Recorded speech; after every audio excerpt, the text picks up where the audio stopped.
চালু করে দিছি। স্টার্ট করি। আচ্ছা, সো আমাদের আজকে ক্লাস টপিক হচ্ছে যে কিভাবে আমরা বাইনারি ট্রেডিং করব, বাইনারি ট্রেডিং কি এবং বাইনারি ট্রেডিং কিভাবে কাজ করে, রাইট? সো আমাদের প্রথমে বাইনারি ট্রেডিংটাকে বুঝতে হবে। দেখেন, ট্রেডিংটা আসলে রকেট সায়েন্স কিছু না। আমরা যদি ট্রেডিংটারে প্রপার নলেজ দ্বারা বুঝতে পারি তাহলে ট্রেডিংটা অনেক সহজ। সো আজকের ক্লাসটা বেসিক্যালি সম্পূর্ণ একেবারে একজন নতুন ট্রেডারের জন্য। এমনও মেম্বার আছেন যারা লাইভে থেকে বুঝতে পারেন না যে কিভাবে মার্কেট ওঠে, কিভাবে মার্কেট নামে, আসলে মার্কেটটা কখন নামবে কখন উঠবে এই জিনিসটা আমরা বুঝতে পারি না। আচ্ছা, তার থেকে বড় কথা হচ্ছে যে আমরা ট্রেডিংয়ে অনেকে ঢুকে হচ্ছে যে জুয়ো খেলি। হ্যাঁ, জুয়ো খেললে আমাদের আবার সমস্যা, জুয়ো খেলা যাবে না। সো চলেন আমরা আগে বুঝি যে মার্কেটে একটা মার্কেট যখন ওঠে নামে তখন তো একটা গ্রাফ হয়, যেখানে এমনি উঠবে এমনি নামবে, এমনি উঠবে এমনি নামবে, আবার এই উঠলো আবার ঠাস করে এমনি নেমে যাচ্ছে। ঠিক আছে। আচ্ছা, লিঙ্ক পাঠালে তারা কিন্তু ব্লক করবো, তার চ্যানেলও নষ্ট করে দিব ভাই। লিঙ্ক টিঙ্ক পাঠায়েন না, তাহলে কিন্তু সমস্যা। হ্যাঁ, এইভাবে যে উঠে নামে, এই জিনিসটা কেন উঠে কেন নামে এই জিনিসটাকে আমরা জানি। প্রথমে আমাদের মার্কেট সম্পর্কে জানতে হবে, মার্কেট সম্পর্কে বুঝতে হবে। ঠিক আছে, দেন আমরা কিছু করতে পারবো, তাছাড়া তো করতে পারবো না। মার্কেটের মন বুঝতে পারলে মার্কেট থেকে কোটি টাকা ইনকাম করা কোনো ব্যাপার না ভাই, লাইফই চেঞ্জ হয়ে যাবে পুরো। তাই মার্কেটের আগে মন বুঝতে হবে। আর মন তো আমরা সরাসরি মানুষের মন বুঝতে পারি, আগে মার্কেট দেখতে হবে মার্কেটটা কেমন। আমরা প্রেম করার সময় কি করি, আগে যা দেখি যে সে দেখতে সুন্দর নাকি অসুন্দর, এটা দেখি নাকি? এটা দেখার পরেই তো মন বোঝার চেষ্টা করি, আর মন বোঝার পরেই তো ভালোবাসা তৈরি হয়। এটাই তো প্রেম বলি নাকি? প্রেম শিখাচ্ছি না, মার্কেট শিখাচ্ছি। সো মার্কেটটাও ঠিক একই রকম। আমরা প্রথমে মার্কেট দেখবো, মার্কেটটাকে বুঝবো। হ্যাঁ, মার্কেট তো এইভাবে উঠতেছে, এইভাবে নামতেছে, একবার চাঙ্গে উঠতেছে, চাঙ্গে থেকে নিচে নামতেছে, কেন নামতেছে, ওয়াই? আচ্ছা, এইবার আমরা চলেন বিশ্লেষণ করি বিষয়টা নিয়ে। ছিঁড়া কাইটা। আচ্ছা, আমরা আগের ক্লাসে যে কোর্সগুলো করছিলাম ওইটাতে আমরা আমাদের বস্তু ধরছিলাম অল্টন কোম্পানিকে, রাইট? সো ওইটা অনেকেই মাথায় ঢুকছিল। আজকে আমরা একটু চেঞ্জ করি, অল্টন কোম্পানি আর না, আমরা বাংলাদেশের আবহাওয়া নিয়ে আজকে গ্রাফ করব। আর বাংলাদেশের আবহাওয়া নিয়ে যেমনি গ্রাফ করব, এই গ্রাফ করার মাঝখান দিয়ে আমরা ট্রেডিংটাকে বুঝবো। আমার কথা কি বুঝতে পারছেন? আমাদের ওইখানে সাপোর্ট দেওয়া আছে, সাপোর্টে সবাই মেসেজ দিবেন, মেসেজ দিয়ে বলবেন যে বুঝছি কি বুঝি নাই। ওকে সুজন ভাই, আপনি একটু সাপোর্টগুলো খেয়াল করেন, আমার এই কমেন্টগুলো পড়ে বলবেন, ঠিক আছে? আমার কাছে ফোন নাই। সুজন ভাইয়া আছেন নাকি লাইভে? আচ্ছা, সাপোর্ট দিয়ে আছে। ওকে ওকে, না না, আপনি সাপোর্টে একটু খেয়াল রাখেন তাই বলতেছি। জি জি জি, ওকে, মা লাইভে কজন আছে এখন? আছি। ওকে, লাইভে কজন আছে সুজন ভাই? লাইভে 122 জন। আচ্ছা, 122 জন। আচ্ছা, আপনারা একজন বলেন যে 122। হ্যাঁ, আমাদের বাংলাদেশে কয়টা ঋতু সুজন ভাই? কয়টা ঋতু? আমাদের তো 6 ঋতু। 6 ঋতু। আচ্ছা, এই 6 ঋতু কই গেল? এখানে অনেক বড় ছোট ছোট হয়ে জি, যাচ্ছে। এক, আচ্ছা, আমরা ঋতু কেন বলতেছি ভাই, আমরা সব ক্লিয়ারলি দেখেন। আমরা প্রথমে কি বলছি ভাই, চার্ট আঁকা শিখতে হবে। মানুষ কেমনে চার্টটা উঠে কেমনে নামে এই জিনিসটা আমাদের বুঝতে হবে আগে। ট্রেডিং করতে গেলে আমাদের দুইটা জিনিস মাথায় রাখতে হবে, চার্ট আঁকতে আঁকতে বলি। সেটা হচ্ছে, একটা হচ্ছে যে কনফার্মেশন, আর একটা হচ্ছে প্রেডিকশন। প্রেডিকশন করতে হবে, কনফার্মেশন পাইলে ট্রেড করতে হবে, রাইট? এইটার নামই হচ্ছে ট্রেডিং। 1 2 3 4, এই 5, ওই উপরেরটা 6, এই 6 ঋতু নাকি? আমাদের গ্রীষ্ম বর্ষা, যাই হোক, এটা ধরার দরকার নেই। মনে করেন যে আমাদের বাংলাদেশে বর্ষাকাল কি মাসে হয় সুজন ভাই? বর্ষাকাল তো আষাঢ় মাসে হয়, আষাঢ় শ্রাবণ আষাঢ় মাস। মাসে। তো আমাদের এই যে খুঁটিটা, এইটা দিলাম আষাঢ়। আষাঢ় মাসে বর্ষা কম হয়, শ্রাবণ মাসে বর্ষা মোটামুটি বেশি বেড়া যায় নাকি? আষাঢ় শ্রাবণ 2 মাসই বর্ষা হয়। তারপর শ্রাবণ যখন বেড়ে যাচ্ছে তখন শ্রাবণ, আষাঢ় শ্রাবণের পরে কি মাস সুজন ভাই? ভাদ্র। ভাদ্র। ভিতে ভাদ্র বুঝাইলাম আমরা। এই যে আষাঢ় শ্রাবণ ভাদ্র, এই 3টা মাস। প্রথমে বর্ষা শুরু হয় আষাঢ় মাস থেকে। তার মানে আমরা ধরি, জাস্ট আমাদের প্রথম থেকে বুঝতে হবে, এইটা হচ্ছে আষাঢ়, এইটা হচ্ছে শ্রাবণ, আর এইটা হচ্ছে ভাদ্র। ভাদ্র মাসে বর্ষা কমে যায়, একেবারে নাই হয়ে যায়।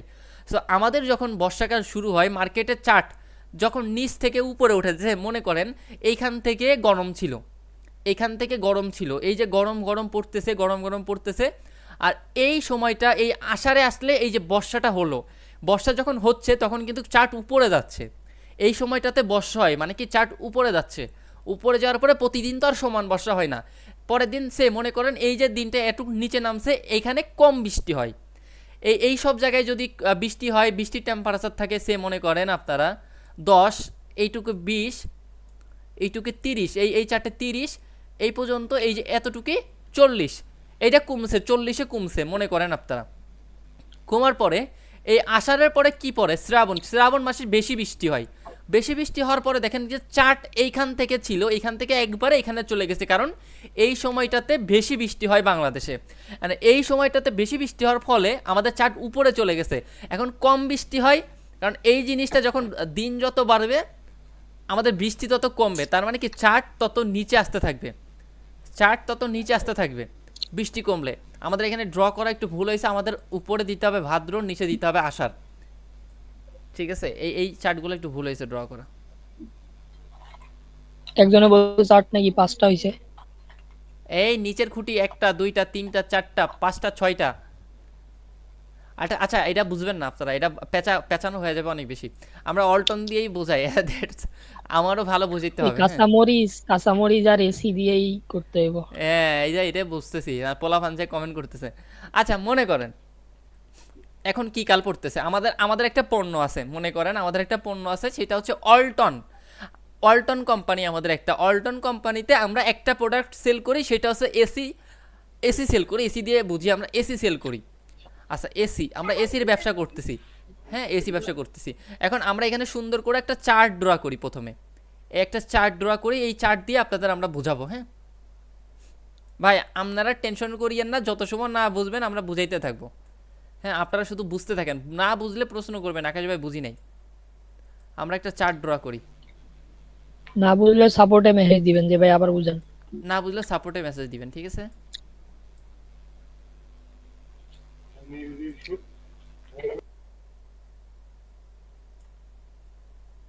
আচ্ছা এইটা একটা চার্ট, এটা একটা কি চার্ট? আমাদের বাংলাদেশে সাধারণত শীতকাল থাকে, গরমকাল থেকে, 6 ঋতুর দেশ, বর্ষাকাল থেকে মোটামুটি সব রকমের সেশন চলে আমাদের বাংলাদেশে। সো আপনি মনে করেন যে নিচের এইটা হচ্ছে যে গরমকাল, এতটুকু হচ্ছে যে গরমের এরিয়া। আমি আপনাকে বুঝাই দিই, এখান থেকে হট সামার, আমি এখানে হট লিখে দিই পাশে, হট। এই যে এই 3টা খোপ হচ্ছে যে হট, এই যে আমি এখানে দাগ দিয়ে দিই, এই 3টা হচ্ছে যে হট সামার চলতেছে বাংলাদেশে। আর এই মাঝখানের এই 3টা চলতেছে কুল, COOL, কুল মানে কি শীতকাল চলতেছে, এই এতটুক। এন্ড তারপরে যেটা হচ্ছে যে বর্ষাকাল,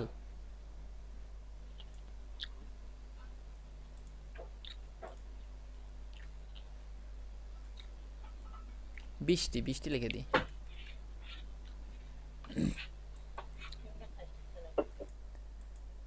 আচ্ছা ঠিক আছে।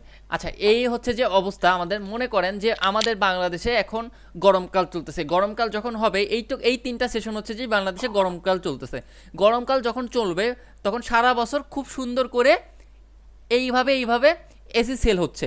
যখন এই যে শীতকালের ভিতর ঢুকলাম, শীতকালে কি বাংলাদেশে, গরমকালে যদি এসি সেল হয় 100টা সেল হয়, তার জন্য চার্ট উপরে উঠছে। আর শীতকালে এসি সেলের পার্সেন্ট কমে আসবে 50%, মানে কি 50টা এসি সেল হবে। এই শীতকাল যখন ঢুকবে তখন কি মার্কেট নিচে নামবে না? ওদের সেল নিচে নামবে না? নিচে নামলে তো গ্রাফও নিচে নামবে, তাই না? এই শীতকাল শেষ হওয়ার পরে যখন আবার বর্ষাকাল আসবে, বর্ষাকালেও কিন্তু মোটামুটি গরম পড়ে। গরম পড়লে কিন্তু আবার এসি সেল আরেকটু বেড়ে যাবে, বেড়ে গেলে এখানে 75% দাঁড়াবে, 75% দাঁড়াবে। কথা বুঝছেন? গরমকালে এসি সেল হতো 100টা, তার জন্য চার্ট উপরে উঠছে। যেই গরমকাল শেষ হতে হতে শীতকাল ঢুকলো, শীতকালে এসি সেল কমে আসলো 50টা, এসি সেল হচ্ছে 50 পিস। তার মানে কি এইখান থেকে চার্ট অবশ্যই নিচের দিকে গ্রো করবে, নামবে। তো শীতকাল শেষ হওয়ার পরে আবার একটু গরমে ঠেলা দিবে, ঠেলা দিলে কি সেল কি আবার বাড়তে থাকবে, তাই না? এই যে বাড়তে থাকলে কি চার্টও উপরে উঠতে থাকবে, চার্টও কি উপরে উঠতে থাকবে। এই যে চার্ট উঠতেছে নামতেছে, বুঝে বুঝে নামতেছে উঠতেছে। এখন এই চার্টটা আমরা বেসিক্যালি ড্র করলাম, এখন এইটাকে দিয়ে আমরা একটা ব্যবসার আইডিয়া বের করব। এখন মনে করেন আমি একজন ব্যবসায়ী, আমি হট সামারে হচ্ছে যে আমার এসির ব্যবসাটা খুব ভালো চলে, 100টা আমি এসি সেল করতে পারবো। তার মানে আমাকে বায়ের সময় কোনটা, কোন সময় আমাকে বাই করতে হবে আমাকে শীতকালে, এই শীতকালে আমাকে বাই করতে হবে, কারণ শীতকালে এসি কম সেল হচ্ছে, আর এসি যখনই কম সেল হবে কোম্পানি তখন দাম কমায় দিবে, রাইট? আমি যদি 50 টাকা করে করে একটা এসি কিনে শীতকালে যদি 50 পিস এসি কিনে রাখি, তাহলে আমি যদি শীতকালে আসলে সেল করে দিই তাহলে কি আমার এটা বেশি লাভ হচ্ছে। আর আমরা যখন মার্কেটে সেল করব তখন কি আমাদের দামটা নিচে কমবে, আর যখনই সেল হবে তখন নিচে ডাউনফল করবে, আর যখনই বাই করবে তখন মার্কেটটা উঠতে থাকবে। বাই আর সেল তো আমরা মোটামুটি সবাই বুঝি নাকি? সো আমাদের তাইলে বাই করতে হবে শীতকালে, আর সেল করতে হবে গরমকালে আর বর্ষাকালে। আর আমরা যখন এই যে গরম আর বর্ষাকালে যখন সেল করব তখন কি মার্কেট কি হবে? মার্কেট উপরের দিকে উঠবে নাকি? আর যখন ডাউনফল চলবে আমাদের তখন মার্কেট নিচের দিকে নামবে। কারণ আমি তো এটা ব্যবসা দিয়ে আপনাদের বুঝাইছি, আমাদের ব্যবসা ভালো থাকে গরমকালে আর বর্ষাকালে। যখন গরমকালে ব্যবসা ভালো থাকবে তখন মার্কেট উপরের দিকে উঠবে। এই যে একটা কনফার্মেশন, এই যে এতটুকু উঠছে, এই গরমকালে আমরা ওভার শিওর যে গরমকালে, সামনের গরমকালেও আমাদের গরমকালে আমাদের এসি সেল হবে। এইটা কি আমরা প্রেডিকশন করে বসে আছি, এই গরমকাল হচ্ছে আমাদের প্রেডিকশন করে বসে আছি। এই যে গরমকালের পরে এই যে শীতকাল চলে আইছে, এই যে শীতকাল চলে আসলো, এই শীতকালটা হচ্ছে আমাদের কি কনফার্মেশন। এই যে শীতকাল চলে আসে, শীতকাল শেষের দিকে, তার মানে কি বাংলাদেশে আবার গরমকাল পড়বে, গরমকালে আমি আবার সেল করতে পারবো। এই যে গরমকালটা ওই শীতকালে আমাদের কনফার্মেশন, তার মানে কি আমরা গরমকালে সেল করব, শীতকাল শেষ আমরা গরমকালে সেল করব, তার জন্য এখান থেকে কনফার্মেশন এখানে আমরা এন্ট্রি নিব। তো আমি প্রথমে আপনাদের যেটা বলছি যে আমাদের ট্রেডিংটা হচ্ছে যে প্রেডিকশন করতে হবে, কনফার্মেশন নিয়ে ট্রেড করতে হবে। প্রেডিকশন আর কনফার্মেশন এই দুইটা জিনিস হচ্ছে যে আমাদের মার্কেটে কাজে লাগবে আমরা যখন বাইনারি ট্রেডিং করব। দেখেন বাইনারি ট্রেডিং একরকম, ফরেক্স ট্রেডিং একরকম, স্পট ট্রেডিং একরকম, তিনটা ট্রেডিং তিন রকম। অ্যান্ড বাইনারি ট্রেডিং আমরা কত টাইমে করতে পারি? বাইনারি ট্রেডিং আমরা নর্মালি 1 মিনিট থেকে শুরু করে 5 মিনিট অথবা 10 মিনিট করাটা আমি প্রেফার মনে করি, এর বেশি করার কোনোভাবেই দরকার নেই, কজ এইটা বাইনারি ট্রেডিংয়ে আহামরি রকেট সায়েন্স কিছু না। বাইনারি ট্রেডিং শিখতে হলে আপনাকে মার্কেট বুঝতে হবে, সেকেন্ড হচ্ছে যে মার্কেটের ট্রেন্ড ফলো করতে হবে, থার্ড হচ্ছে যে সুন্দর করে মার্কেট প্রেডিক্ট করতে হবে। প্রেডিক্ট করার পরে আমাদেরকে যেটা করতে হবে, আমাদেরকে সুন্দর করে কনফার্মেশন নিয়ে এন্ট্রি নিতে হবে। That's is binary trading. এই ছাড়া বাইনারি ট্রেডিং রকেট সায়েন্স কিছুই না। আপনাকে যদি কেউ বোঝায় যে বাইনারি ট্রেডিং অনেক কঠিন, হ্যান ত্যান ভাতের ফ্যান, আপনি মনে করবেন ও আপনাকে টাকা খাওয়ার জন্য এই কথাগুলো বলতেছে। হ্যাঁ, শিখতে হবে, শিখার বাইরে গেলে তো কিছু করতে পারবেন না। আপনি যত বড়ই নেতা হন না কেন, যত বড়ই পাইলট হন না কেন, আপনাকে আগে প্লেন চালানো শিখতে হবে, তারপরে না আপনি পাইলট হইতে পারবেন। আর আপনি ট্রেডিংটাকে যদি মনে করেন ট্রেডিং তো কিছুই না, এটা সব সহজ, উপরে যাচ্ছে উপরে মারবো, নিচে যাচ্ছে নিচে মারবো, তাহলে আপনি রং আছেন ভাই। ট্রেডিংটা জুয়ো খেলার মতো না, ট্রেডিংটা ওই ফরেক্স ওই কী জানি ওটারে বলে সুজন ভাই, বাংলাদেশের জোর প্ল্যাটফর্ম জানি কি, অনেক্সবেটের মতো ট্রেডিংটা না ভাইয়া। ট্রেডিংটা অবশ্যই লজিক্যালি আমাদের বুঝতে হবে, সাইকোলজি দিয়ে ভাবতে হবে, ভাইবা দেন ট্রেড করতে হবে। আচ্ছা, আপনারা কি বুঝতেছেন কথা? একটু কমেন্ট করেন, আমাদের একটু ইনবক্স করেন। সুজন লাইভে কেমন আছে লোকজন?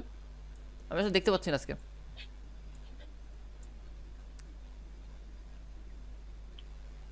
জি ৩১ জন আছে, সবাই সাপোর্টে মেসেজ দেন। কি অবস্থা, বুঝতেছেন কিনা? কতজন আছে লাইভে? 131 জন। আচ্ছা ভাই, আপনারা 131 জন আছেন, সবাই সাপোর্টে মেসেজ দিয়ে বলেন বুঝতেছি কি বুঝতেছি না। আমি সবার মেসেজ দেন, সবাই সাপোর্টে মেসেজ দিয়ে বলেন বুঝলে বলবেন হ্যাঁ আকাশ ভাই বুঝতেছি, কন্টিনিউ করেন।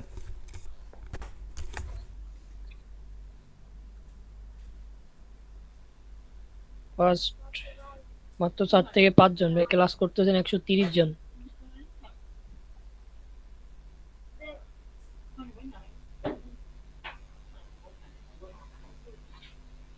ওকে,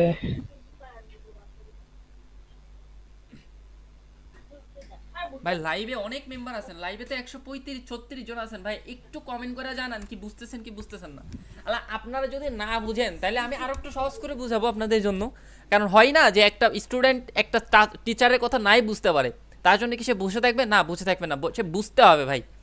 আচ্ছা চলেন আমরা আরো একটু সহজ করে বুঝাই আপনাদেরকে। আচ্ছা মনে করেন আপনার ভাই অত প্যাচ ঘেসের মধ্যে যাওয়ার কোনো দরকার নাই, একটা জিনিস মনে রাখবেন, বাইনারি ট্রেডিংটা কি? বাইনারি ট্রেডিংটা হচ্ছে যে আমাদের প্রেডিক্ট করতে হবে, প্রেডিক্ট করে কনফার্মেশনের সাথে ট্রেড করতে হবে। প্রেডিক্টটা কি? একটা জিনিস আপনারা বোঝেন। আচ্ছা হইছে, বুঝতে পারছি ভাই, আমরা বুঝতে পারছি। শোনেন প্রেডিক্টটা কি? প্রেডিকশনটা কি আসলে, জি প্রেডিকশনটা কি এইটা আমাদের বুঝতে হবে, অ্যান্ড কনফার্মেশনটা কি হইছে হইছে। এইটা আমাদের বুঝতে হবে। প্রেডিকশন হচ্ছে যে মনে করেন মার্কেট এইখানে একবার যাচ্ছে, এইখান থেকে আবার ডাউনফল করতেছে, আবার আপে যাচ্ছে, আবার ডাউনে যাচ্ছে, আবার আপে যাচ্ছে, আবার ডাউনে যাচ্ছে। এই যে এই যে মার্কেটটা আপ ডাউন করতেছে, এই যে নিচে যদি আমি একটা সুন্দর করে সাপোর্ট লেভেল ড্র করি, নিচে কি সাপোর্ট লেভেল ড্র করলাম। এখন আপনারা একটু সবাই কমেন্ট করে বলেন তো, এখানে আমি প্রেডিক্ট কি করছি? প্রেডিক্টটা অবশ্যই করছি যে এখান থেকে মার্কেট আপের জন্য যাবে। এখান থেকে কি প্রেডিক্ট নিছি, আমি এখান থেকে প্রেডিকশন নিছি মার্কেট যেহেতু আপ ডাউন করতেছে, একবার নিচ থেকে আপে যাচ্ছে, আবার আপ থেকে নিচে যাচ্ছে, তার মানে কি মার্কেট এখান থেকে আবার আপে যাইতে পারে। এই যে আমি এটা প্রেডিক্ট করছি, এই যে প্রেডিক্টটা করছি, এই যে এখান থেকে আপে যেতে পারে, এই যে প্রেডিক্ট করছি, কিন্তু এখন কিন্তু কনফার্মেশন পাইনি। অ্যান্ড কনফার্মেশনটা কিভাবে পাবো? কনফার্মেশনটা পাবো যে এই জায়গাটুকু মার্কেটে স্ট্রং সেলার আছে নাকি স্ট্রং বায়ার আছে, এই জিনিসটা আমাদের বুঝতে হবে। বুঝে দেন কনফার্মেশনের সাথে ট্রেড করতে হবে। আমাদের প্রথম দেখতে হবে এটা একটা আপ ট্রেন্ড মার্কেট। কি মার্কেট ভাইয়া? এটা একটা আপ ট্রেন্ড মার্কেট। তার মানে কি প্রথম কনফার্মেশন হইতে হবে মার্কেট আপের দিকে যাবে। সেকেন্ড কনফার্মেশন হইতে হবে মার্কেটে এই জোনটা কি স্ট্রং জোন নাকি উইক জোন, এটা ভাবতে হবে। থার্ড কনফার্মেশন এখানে কি বায়াররা বেশি অ্যাক্টিভ নাকি সেলাররা বেশি অ্যাক্টিভ। এই যে মাত্র তিনটা কনফার্মেশন নিয়ে আপনি এখান থেকে ট্রেড করতে পারবেন, মাত্র তিনটা। মার্কেটের বাইং পজিশন কেমন আছে, মার্কেটে এইখানে এই জায়গাটুকু স্ট্রং সেলার নাকি স্ট্রং বায়ার, এই যে কনফার্ম করছেন। এখানে যদি স্ট্রং বায়ার থাকে তাহলে আমরা আপের জন্য কন্টিনিউ করব, যদি স্ট্রং বায়ার না দেখি তাহলে আমরা কন্টিনিউ করব না, স্টপ রাখবো।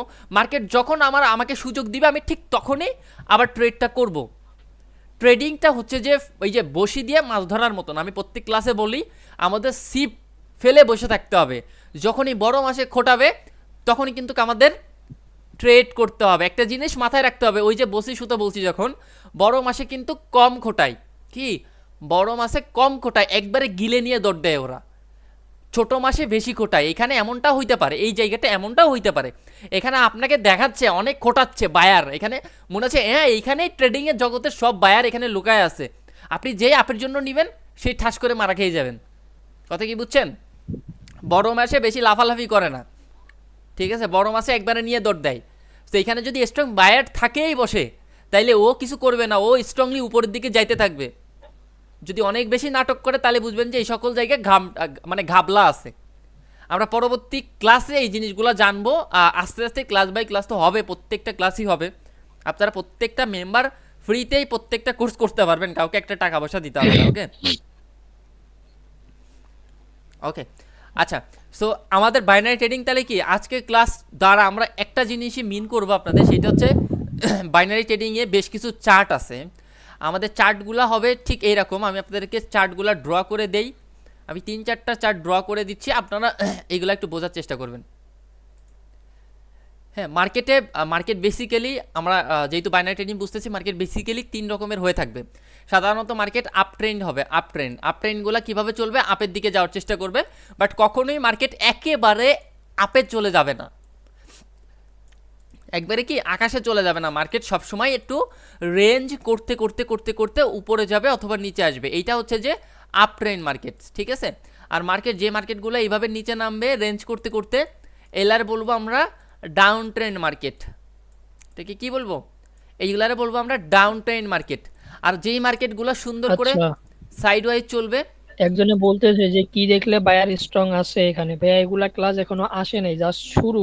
ভাইয়া ক্লাসগুলো করেন, শেষ এইগুলা পর্যন্ত এখনো বুঝতে আসে পারবেন। নাই, এইগুলা শুরু হচ্ছে। হ্যাঁ, আমরা জাস্ট একটু একটু করে এগোচ্ছি, মার্কেট পরিচিতি করাচ্ছি। মার্কেটের পাঠ পরিচিতি আছে না ভাই, আমরা যখন একটা বই পড়ি আমরা কি সিলেবাস দেখলেই বুঝতে পারি যে এই বইয়ের মধ্যে কি কি আছে, নাকি আমাদের বই পড়তে হবে? অবশ্যই বই পড়তে হবে। সিলেবাস তো জাস্ট একটা সংজ্ঞা, আমরা আজকে সংজ্ঞা শিখতেছি, মার্কেট সম্পর্কে জানতেছি। কালকে থেকে বেসিক্যালি আমরা ভিতরের দিকে যাব। আমি বুঝাইতে পারছি, আশা করলাম। মার্কেট 3 রকমের হয়ে থাকে ভাই, আরও অনেক রকমের হয়ে থাকে, আমি অত ভিতরে না যাই। আমরা যেটা ভাবি এইটা হচ্ছে যে আপ ট্রেন্ড মার্কেট, ইউপি, এটা হচ্ছে আপ ট্রেন্ড মার্কেট। আর এই পাশে যেটা দেখতেছেন এইটা হচ্ছে ডাউন ট্রেন্ড মার্কেট, DOWN, এইটা হচ্ছে ডাউন ট্রেন্ড মার্কেট। আর নিচে এই যে মার্কেটটা দেখতেছেন, এই নিচেরটা হচ্ছে যে সাইড ওয়াইজ মার্কেট। কি এইটা হচ্ছে side, SIDE WAS sideways market, এটা হচ্ছে সাইডওয়েজ মার্কেট। হ্যাঁ, মার্কেট 3 রকমের হয়ে থাকে, তবে একটা জিনিস আপনারা হয়তো জানেন, কখনো মার্কেট একেবারে চাঁদে চলে যাবে না, সবসময় মার্কেট রেঞ্জ করতে করতে যাবে। আর সাইডওয়েজ মার্কেটও একেবারে এই যে গাড়ির বেগে বাংলাদেশের সাপ্রি বাইকারদের মতন একেবারে সোজা চলে যাবে না, মার্কেটও কিন্তু রেঞ্জ করতে করতে যাবে। এক কথায় প্রত্যেকটা মার্কেটে রেঞ্জিং মার্কেট থাকে সবসময়, বুঝাইতে পারছি সবাইকে। আর প্রত্যেকটা মার্কেটেরই একটা সাপোর্ট রেসিস্ট্যান্ট থাকে। আমি সবগুলো সাপোর্ট রেসিস্ট্যান্ট এই সুন্দর করে ড্র করে দিলাম, আপনারা এটার স্ক্রিনশট নিয়ে রাখতে পারেন চাইলে। একেবারে ভাই আমি প্রথমেই বলে নিয়েছি আজকের ক্লাসটা একেবারে বেসিকে যারা তাদের, একবারে বেসিক যারা, এখন আপনারা যদি চিন্তা ভাবনা করেন এ তো আমি নিজেই পারি নিজেই বুঝি, তাইলে আপনি আসলেই পারেন, আমি আসলেই বুঝি না, ঠিক আছে? কারণ আমার আমার বুঝাইতে হবে, সবাইকে বুঝাইতে হবে, যেহেতু দায়িত্ব নিছি, ঠিক আছে? আচ্ছা, এটা আপ ট্রেন্ড মার্কেট, এটা ডাউন ট্রেন্ড মার্কেট, এইটা কি সাইডওয়াইজ মার্কেট।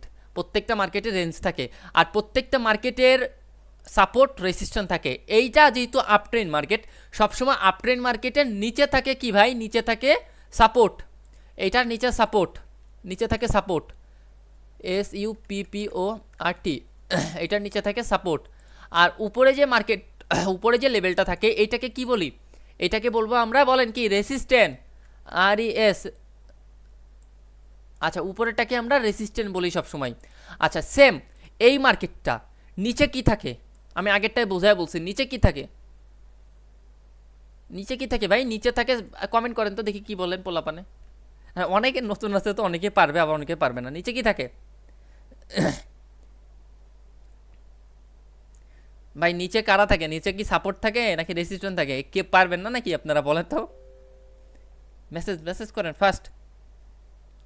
নিচে থাকে সাপোর্ট ভাই, নিচে থাকে সাপোর্ট, নিচে থাকে সাপোর্ট। সাপোর্টে মেসেজ দেন সবাই। সবাই সাপোর্টে মেসেজ দেন। প্রত্যেকটা ক্যান্ডেল, প্রত্যেকটা জিনিসের, নিচে কি প্রত্যেকটা থাকে? মার্কেটের নিচে থাকে সাপোর্ট, উপরে থাকে রেজিস্ট্যান্ট, RES রেজিস্ট্যান্ট থাকে।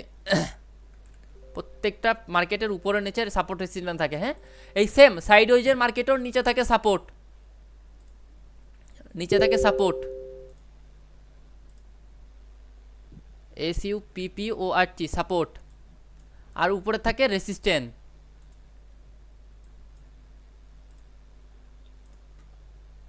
REST, উপরে থাকে রেসিস্ট্যান্ট। এখন আমরা যদি আপনাদেরকে প্রশ্ন করি, আমরা এখন আজকে থেকে প্রশ্ন পর্ব শুরু করি, আমরা যদি আপনাদেরকে প্রশ্ন করি, আমি আপনাকে ধরেন বললাম একটা আপ ট্রেন্ড মার্কেটে ট্রেড করেন ভাই, আমি যদি আপ ট্রেন্ড মার্কেটে ট্রেড করতে বলি, আপনি ট্রেডের এন্ট্রিটা কোন পজিশন থেকে নেওয়ার চেষ্টা করবেন বলেন তো? এটা একটা আপ ট্রেন্ড মার্কেট, কোন পজিশন থেকে নেওয়ার চেষ্টা করবেন? সাপোর্ট থেকে নেওয়ার চেষ্টা করবেন নাকি রেসিস্ট্যান্ট থেকে নেওয়ার চেষ্টা করবেন? আপনারা যারা যারা নতুন আছেন একটু কমেন্টের অ্যান্সার দেন। আপনাকে যদি আমি বলি আপনি একটা আপ ট্রেন্ড মার্কেটে ট্রেড করেন, আপনি কোন কোন পজিশন থেকে ট্রেড নেওয়া আপনি বেটার মনে করবেন? আমি দেখি যাদের রং অ্যান্সার পাবো তাদের অ্যান্সারে ইয়া দিব। সাপোর্টে মেসেজ দেন সবাই ফার্স্ট। 120 জন লাইভে, কোথা থেকে ট্রেড নেবেন? ওকে ওকে, রাইট, সাপোর্ট থেকে ট্রেড নেব, সাপোর্ট থেকে আমরা ট্রেড করব। কেন সাপোর্ট থেকে ট্রেড করব? কারণ আমি যদি আপনাকে একটা উদাহরণ দিয়ে বুঝাই, আমি যদি সে মনে করেন আমি আকাশ আহমেদ এইভাবে নিচে দাঁড়ায় আছি, আমি আকাশ আহমেদ এই যে নিচে দাঁড়ায় আছি, এটা আমি মনে করেন আমার হাতে সুন্দর করে একটা বল আছে, কি আছে, বল আছে। আমি যদি বলটা আমার উপরে দেওয়ার ইচ্ছা, মানে কি উপরে পাঠানোর ইচ্ছা, তাহলে কি আমি নিচ থেকে যদি প্রেসার দিয়ে উপরে পাঠাই, তাহলে কি বলটা খুব দ্রুত যাবে না, উপরের দিকে যাইতে থাকবে না? অবশ্যই যাইতে থাকবে। ঠিক মার্কেট, এই সাপোর্ট রেসিস্ট্যান্ট মার্কেটগুলোও ঠিক একই রকম। মার্কেট যখন উপরে টার্গেট, মনে করতে হবে মার্কেটের টার্গেট কোথায়, এইখান থেকে মার্কেটের টার্গেট এই উপরে, মার্কেট উপরে যাবে, তার মানে আমি যদি এইখান থেকে স্রোতের টানে গা ভাসাই, তাহলে আমার জন্য খুব থেকে বেশি সহজ হবে, আমার মার্কেটটা খুব সুন্দরভাবে আমি ধরতে পারবো। আমি যদি এই পজিশনগুলো থেকে এন্ট্রিগুলো নেই, এইখান থেকে মার্কেট দেখেন বারবার উপরে উঠছে, বারবার উপরে উঠছে, আমি যদি এখান থেকে এন্ট্রিগুলো নেই প্রেডিকশন কইরা, আমি যদি কনফার্মেশন নিয়ে ট্রেড নেই, তাহলে আমার প্রত্যেকটা ট্রেড প্রফিট দিবে, অবশ্যই প্রফিট দিবে। সো আমাদের এই দ্বারা বুঝাইলাম আমি আপনাদেরকে, আমাদের সবসময় স্রোতের দিকে যাইতে হবে, স্রোতের বিপরীতে কখনো যাইতে হবে না। স্রোতের বিপরীতে গেলে আমরা হাঁপাইয়ে যাব, কিন্তু গন্তব্যস্থানে পৌঁছাতে পারবো না। হ্যাঁ পারবো না, ভুল, পারবো, কিন্তু আমাদের যাত্রাটা খুব কঠিন হয়ে যাবে। আর ট্রেডিংয়ের যাত্রা কঠিন মানে আপনার কপালে দুর্ভোগ আছে ভাই, ট্রেডিংটাকে সহজ করে নিতে হবে। কঠিন ট্রেডিং কঠিনই না রে ভাই, ট্রেডিং খুব সহজ। আচ্ছা, এখন আমরা যখন ব্রাউন লাইন মার্কেটে ট্রেড করব, আমাদের জিনিসটা উল্টে যাবে। আমরা তখন আর সাপোর্ট থেকে ট্রেড করব না, আমরা তখন রেসিস্ট্যান্ট থেকে ট্রেড করব, কারণ রেসিস্ট্যান্টটা আমার জন্য তখন সহজ হয়ে যাবে। আমার আমার মার্কেট সুন্দর করে, মার্কেট না, আমি মনে করলাম নৌকা, নৌকা এই সুন্দর করে ঢেউ দিতে দিতে নিচে এইদিকে আসতেছে, এইদিকে মুভ করতেছে। সো আমি যদি এখন ঢেউর তালে যাইতে হয়, তাহলে আমাকে কি এইখান থেকে নিচের দিকে আসতে হবে, তার মানে কি উপর থেকে নিচের দিকে মুভ করতে হবে, রেসিস্ট্যান্ট থেকে সাপোর্টে ফোকাস রাখতে হবে, রাইট? সো তাহলে আমাদের যখন আমরা ডাউন ট্রেন্ডে ট্রেড করব, তখন আমাদের রেসিস্ট্যান্ট হবে সাপোর্ট, আর সাপোর্ট হবে রেসিস্ট্যান্ট, ঠিক আছে? উপর থেকে নিচের জন্য টার্গেট নিয়ে এন্ট্রি নিব। আর এখন কথা রইল সাইডওয়েজ মার্কেট। আমরা এই সাইডওয়েজ মার্কেটটা অনেকেই ঘোলায় ফেলি, অনেকে বুঝতে পারি না যে আমরা কোন জায়গা থেকে এন্ট্রি নিলে বেটার হবে। ভাই, সাইডওয়েজ মার্কেটে যদি আমাদেরকে এন্ট্রি নিতে হয়, তাইলে আমরা দুই দিক থেকেই নিতে পারি। আমাদের তখন আর কোনটা সাপোর্ট কোনটা রেসিস্ট্যান্ট, তখন একটা জিনিসই মাথায় রাখতে হবে, সাপোর্টে গেলে আপের জন্য ট্রেড নিতে হবে, রেসিস্ট্যান্টে গেলে ডাউনের জন্য ট্রেড নিতে হবে। তখন আমাদের এই সাপোর্ট রেসিস্ট্যান্টটা মেনটেন করতে হবে, আদারওয়াইজ মেনটেন করার কোনো দরকার নেই। আমাদের এই একটা জিনিস মেনটেন করতে হবে, এইটা সাপোর্ট মার্কেট আমার এখানে চলে আসে, আমি এখান থেকে আপের জন্য টার্গেট নিয়ে এন্ট্রি নিব। আমার এটা হচ্ছে যে কি প্রেডিকশন করছি, টার্গেট হচ্ছে যে এই উপরে। আর যখন মার্কেট এই উপরে থাকবে, তখন এইটা আমার প্রেডিকশন করছি, টার্গেট হচ্ছে এই নিচে। আমাদের শুধু কি দেখতে হবে, এই যে গোড়াগুলো আমি ড্র করছি, এই যে গোড়াগুলো আমি ড্র করছি, এই গোড়ায় কি স্ট্রং সেলার আছে, যখন আমি আপ থেকে ডাউনের জন্য নিব। যদি স্ট্রং সেলার থাকে, তাহলে আমি রিল্যাক্সে ডাউনের জন্য নিয়ে নিব। আর যদি স্ট্রং সেলার না থাকে, তাহলে আমার মার্কেটটা ব্রেকআউট করতে পারে, ব্রেকআউট করে যখন একটা সাপোর্টকে মার্কেট একটা ব্রেকআউট করবে, তখন সাপোর্ট হয়ে যাবে রেসিস্ট্যান্ট। আর একটা রেসিস্ট্যান্ট থেকে মার্কেট যখন ব্রেকআউট করে উপরে চলে যাবে, তখন রেসিস্ট্যান্ট হয়ে যাবে কি সাপোর্ট। এই সাপোর্ট রেসিস্ট্যান্টের ক্লাস আমাদের অবশ্যই আছে, আমরা অবশ্যই করাবো, আরও বিস্তারিত বলবো। আজকে অত বিস্তারিত বলতেছি না, আজকে জাস্ট সূচনা করতেছি, ঠিক আছে? আশা করি বুঝতে পারছেন আপনারা। তো রেসিস্ট্যান্টের ক্ষেত্রে আমাদের অত বেশি কিছু দরকার নাই। সাপোর্ট সাইডওয়াইজ মার্কেটগুলোতে আমরা যখন সাপোর্টে থাকবে, যখন আমরা আপের জন্য নিতে পারবো, যখন আমরা ডাউন ইয়াতে থাকবে রেসিস্ট্যান্টে থাকবে, তখন আমরা ডাউনের জন্য নিতে পারবো। তবে একটা জিনিস আমাদের মাথায় রাখতে হবে, আমরা অ্যাভারেজ ট্রেড করার চেষ্টা করব, না 1 মিনিট না 2 মিনিট, আমাদের হয় 5 মিনিটে ট্রেড করতে হবে, নাইলে 10 মিনিটে ট্রেড করতে হবে। বিশ্বাস করেন রাসেল ভাই, আপনি আজকের দিনটা একটু অ্যানালাইজ করেন, আজকের দিনটা 5 মিনিট অথবা 10 মিনিট দিয়ে 10টা ট্রেড নিয়ে দেখেন কি অবস্থা হয়। কালকে আমাকে ফিডব্যাক দিয়েন, আশা করতেছি কেউ ঠকবেন না, অবশ্যই ভালো কিছু হবে, ঠিক আছে? অ্যান্ড আপনি যদি আমার ক্লাসটা ইউটিউব থেকে দেখে থাকেন, অবশ্যই ইউটিউবের বাড়িতে লাইভে আমাদের লাইভ ক্লাস লিঙ্ক দেওয়া আছে, জয়েন করে নেবেন। টেলিগ্রামে লাইভ ক্লাসগুলো করানো হয়। ওকে, এগুলো আপনাদের জন্য না, আবার এগুলো এদের জন্য। ওকে, সো কালকের ক্লাস টপিক থাকবে আমাদের কি সুজন ভাই? কালকে ক্লাস টপিক কি? কালকে ক্লাস টপিক হচ্ছে আমাদের, ওয়েট করেন একটু দেখি। কালকে ক্লাস টপিক হচ্ছে মার্কেট কত প্রকার ও কি